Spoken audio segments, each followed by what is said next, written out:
자, 2021학년도 9월 평가원으로 나온 문제고요. 선생님이랑 한번 같이 볼게요. 자, 등비 수열의 첫 번째 항부터 n번째 항까지를 SN이라고 한다. 등비 수열의 합에 대해서 일단 얘기를 하고 있고요. 모든 자연수 n에 대해서 Sn 플러스 3에서 Sn 뺀 것이 이렇게 된다. 자, 그럼 이게 도대체 무슨 의미인가? 요걸 좀 생각을 해봐야겠죠. 자, Sn 플러스 3에서 Sn을 뺀다. 자, 우리가 보통 Sn 플러스 1에서 Sn을 빼는 건 언제 구할 때죠? 그 일반항이요. 일반항 AN 구할 때 이렇게 하고 있죠. 네, 이렇게 되는 게 무슨 특별한 공식이 아니라 SN의 정의 때문에 그런 거죠. 여기서 말하는 SN이라고 하는 것은 A1부터 여기 SN 플러스 1은 AN 플러스 1까지 합이고 여기서 SN은 A1부터 AN까지 합이니까 당연히 빼게 되면 마지막 항만 안 빠지니까 남아있다. 이렇게 볼 수 있다는 겁니다. 네, 이해되시죠?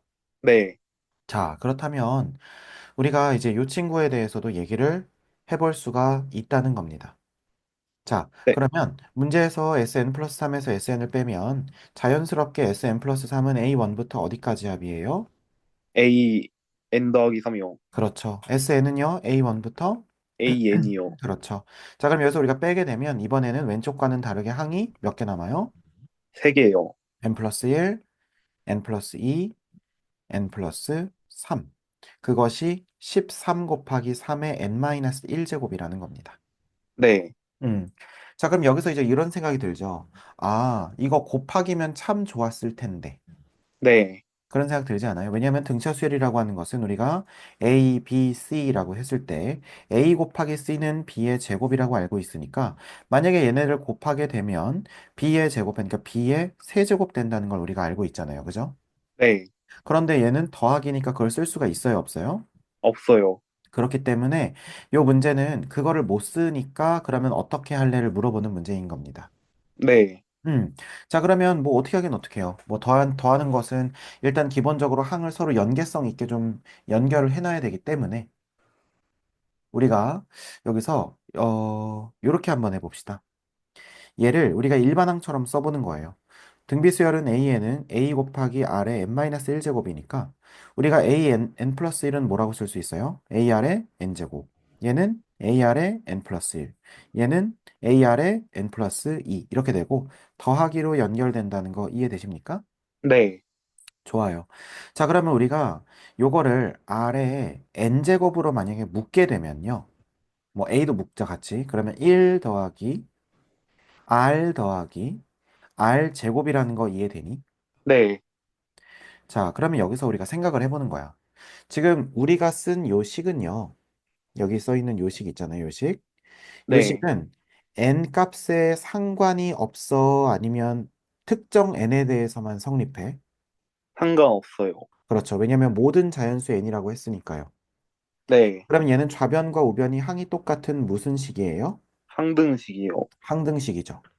그럼 항등식이라고 하는 것은 n에다 뭘 넣어도 상관없으니까 이 3의 n제곱이라고 하는 굉장히 특수한 형태를 이런 쪽에서 충당할 수 있겠습니까? 네, 어, 할 수 있을까? 자, 다시 3회. 한번. 3의 n제곱. 지금 3의 n-1승이니까 선생님이 요거를 곱하기 3분의 1로 이렇게 쪼개볼게요. 네, 자, 그러면 n에다가 뭐가 들어가도 왼쪽과 오른쪽에서의 뭐가 값이 뭐 해야 돼? 같아요. 그렇죠. 그럼 이렇게 n제곱이 들어가 있다는 것은 이런 데나 이런 데서 공수해 올 수 있을까? 네, 있을 것 같아요. 자, 봐봐. 예를 들어서 우리가 n에다가 50을 넣어도 이렇게 50, 50 이렇게 되고 그 다음에 51을 넣어도 51, 51 이렇게 되겠죠. 네, 그러면 잘 보세요. 요거나 요거가 요거가 물론 요 그 개수에 영향을 줄 수는 있겠지. 근데 만약에 요만큼이 이 R을 만들어준다고 해도 어차피 얘랑 같이 상쇄돼서 지워질 거란 말이에요. 네, 이게 약간 직관적인 내용이라서 선생님이 이제 이게 이해가 안 되면 숫자를 하나씩 넣어가면서 보여줄 수 있거든요. 네, 보여줄 수 있는데 잘 생각해 보면 돼요. 예를 들어서 우리가 ax 제곱 더하기 bx 플러스 c가 dx제곱 더하기 2x 플러스 f랑 똑같은데 얘가 모든 x에 대해 성립하는 항등식이야. 네, 그러면 물론 여기 있는 요거에다가 뭔가를 넣었을 때 얘에 의해서 값의 영향을 받을 수도 있지만 우리는 지금 이 제곱에는 뭐가 들어가든 그 뭐 100이 들어가든 1000이 들어가든 만이 들어가든 뭐 100억이 들어가든 우리가 어떻게 쓸 수 있어요? 어, A랑 D가 같아요? 그쵸? A랑 D가 같다 그냥 이렇게 볼 수 있다는 거예요. 네, 이거 무슨 말인지 이해되십니까?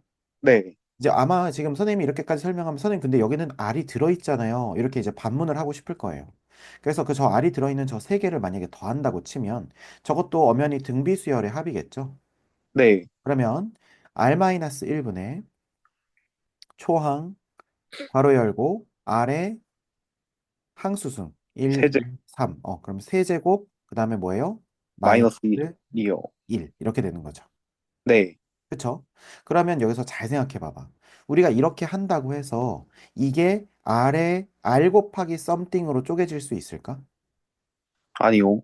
네, 그게 안 된다는 거예요. 그러니까 얘는 네, 분명히 어떤 특정한 숫자를 이루고 있겠는데 그 숫자는 어차피 우리가 이 식의 형태에서 R 값은 고정된 어떤 값이란 말이에요. 네, A 값도 고정된 값이에요. 여기서 변화되는 건 뭐밖에 없어? 여기는 n밖에 없다는 거예요. 네, 그러면 n밖에 없는 상황에서 이거 두 개가 항등식이라면 역시 우리는 요거랑 요거가 완전 동일한 역할을 하는 항이라고 당연히 직관적으로 볼 수 있다는 거야. 네, 이거 무슨 말인지 이해되니? 네, 이해돼요. 그러니까 만약에 선생님 저는 그래도 이해가 안 돼요. 저는 수식으로 증명해 주세요라고 하면 선생님 이렇게 증명을 해줄게요. R-1분의 A의 R의 세제곱 마이너스 1 곱하기 R의 n제곱이 3분의 13 곱하기 3의 n제곱이라고 했을 때 여기 n에다가 뭐가 들어갔든 왼쪽 변과 오른쪽 변이 항상 같아야 돼. 네, 뭔 말인지 이해되시죠? 네, 어.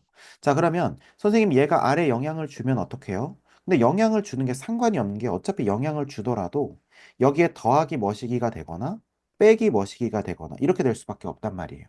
그러면 네, 이 r이라고 하는 이 밑의 값에 영향을 줄 수는 없다는 없어요. 거예요. 네. 이게 약간 이제 미적분으로 가게 되면 뭐 예를 들어서 4의 n제곱이 있고 앞에 3의 n제곱분의 1이 있어요. 네, 그럼 이렇게 곱하게 되면 3분의 4의 전체 n제곱이 되기 때문에 이건 미치에 영향을 주겠죠. 근데 네, 여기에는 눈 씻고 찾아봐도 n제곱이 없기 때문에 이 n제곱으로 묶일 수 있는 여지가 왼쪽 항에서는 없다는 겁니다. 네, 이거 무슨 말인지 좀 납득이 되니? 네, 그래서 그냥 직관적으로 납득이 되면 사실 직관적으로 납득하고 넘어가면 되는데 이게 끝까지 좀 약간 납득이 안 된다라고 하는 친구들을 위해서 n제곱에 영향을 줄 수가 없다. 그러니까 이 미치에 영향을 줄 수가 없다는 걸 선생님이 분명히 하고 싶어서 지금 이렇게 넘어간 거예요. 네, 그래서 결국 R은 그러므로 얼마일 수밖에 없어? 3이요. 그렇죠. 그럼 R이 3이면 앞에 부분은 어떻게 되냐면 2분의 A 곱하기 얼마? 27 빼기 1이니까 26 이렇게 되겠죠? 네, 그러면 13이 되겠네. 그럼 13A가 3분의 13이라는 거 이해되니? 네, 그러면 A는 얼마예요? 3분의 1이요. 이거 무슨 말인지 알겠죠? 네, 그래서 이렇게 할 수 있다는 겁니다. 쌤, 근데 저는 이렇게 식 다루는 걸 잘 못하고, 만약에 실제 실전에서는 그러면 식 다루는 게 생각이 안 나면 어떻게 하면 돼요? 그럴 때는 모든 실수 n에 대해서 성립한다고 했죠. 네, 맞아요? 네, 모든 실수 n에 대해서 성립하에, 그지? 그러면 여기다가 숫자를 넣어보는 거야. 자, 예를 들어서 선생님이 이렇게 한번 넣어볼게. n에다가 선생님이 1을 넣었어요. 네, 모든 자연수 n에 대해 성립하니까 1을 넣었으면 A2, A3, A4가 되는 거 맞니? 네, 그러면 1을 넣게 되면 13이 되는 거 이해되겠네? 네, 그 다음에 2를 넣게 되면 2를 넣게 되면 A3, A4, A5가 되고 이거는 13 곱하기 3이 된다는 거 이해되겠네요? 네, 그럼 여기서는 이제 뭐라고 할 수 있냐면 이 친구는 R로 묶은 A2, A3, A4라고 쓸 수 있겠니 없겠니? 있어요. 그러면 우리가 위에서 요게 얼마라고 했으니까 13이라고 13이요. 했으니까 요게 3이라고 하는 거 이해돼요 안 돼요? 이해돼요. 이렇게 해도 되긴 된다는 거예요. 네, 이해되시죠? 근데 이제 이렇게 네, 하는 거는 우리가 숫자를 넣는 거는 뭐 이런 간단한 문제에서는 되는데 어떤 문제에서는 이렇게 식을 풀어야 되는 어려운 문제로 가면 그런 경우도 있기 때문에 선생님이 일단은 두 가지를 다 보여준 거예요. 네, 자, 그래서 이렇게 아래 n제곱이라고 하는 것은 항등식 성질을 이용해서 바로 밑이 뭔지 눈치를 챌 수가 있다. 요 식통에서 푸는 거 보여주고 싶었고요. 두 번째는 아니다. 그냥 숫자 넣어도 충분히 값 구하는 거는 문제 없다. 이렇게 볼 수 있겠죠. 자, 그래서 결론은 뭐냐면 A4는 A 곱하기 아래 세제곱이죠. 그럼 3분의 1 곱하기 3의 세제곱 되는 거 맞니? 네, 자, 그러면 정답은 얼마다? 9가 된다. 네, 이해되시죠? 네. 음.